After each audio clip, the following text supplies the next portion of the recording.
To a sign now that BC's real estate market is starting to heat up again. Observers say investors in Metro Vancouver are beginning to look at condominiums again. CTV's Shannon Patterson reports on a unique publicity stunt that's being used to get those investors to pay attention. In Surrey's Central City Mall, the newest attraction isn't a store. I love you guys. It's a human fishbowl. They don't live inside there? For 45 days, 3 actors will play out a script inside a glass wall model suite for Wave, a new pre-sale development. The Vancouver market is so competitive, and that's what's driven our marketing to be cutting edge. With live webcams and a big social media presence, Wave is targeting young first-time buyers and investors. We're seeing investors coming back into the market. The old investors used to buy to flip. Now the new investors are buying as rental. The reality is that here, investors in condos, that's our rental supply. Investing in pre-sale real estate can be risky. One, what's the market going to be like in 3 years? And two, the delivery risk in terms of the ability of the developer to deliver the condo you think he or she is going to deliver on time and on budget. But developers insist it's less risky than other ventures. People who thought they were experts in the stock market over the last few years have made mistakes, and they're going back to the things they know and they understand and they can feel, see, and touch, and that's real estate. Investor interest was key to South Vancouver's Marine Gateway development, selling out all 415 units in 4 hours this month.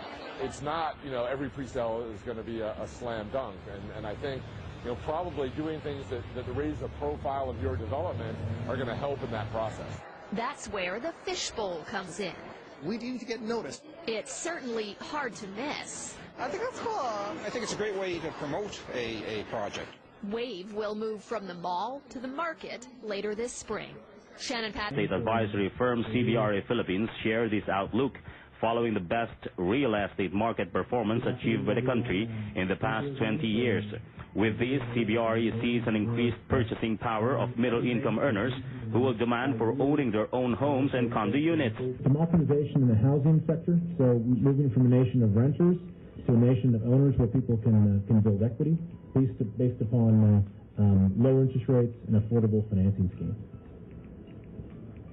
9, increase disposable income, especially in the middle income segment, which will drive demand for residential and housing developments. And we see a much more empowered consumer base, meaning that when the tide rises, all the boats are rising. So we're seeing a lot more liquidity, a lot more confidence, a lot more local transactions, a lot of the banks going to lend, a lot more investors coming in, a lot more confidence, a lot more purchasing power. And while the United States continues to be hounded by the fiscal cliff, more BPOs seem to expand in the Philippines that will bring developers to build more BPO spaces and offices. Likewise, more and more hotels and luxury residences is seen to populate areas in the Fort and Quezon City.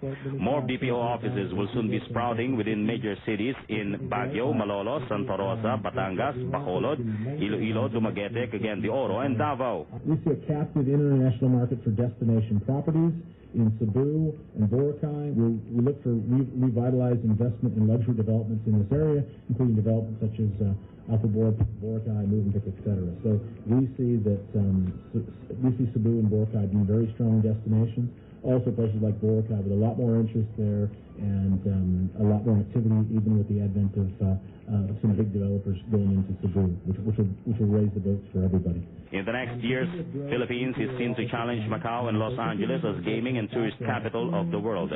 For People's Television, George Bandoa.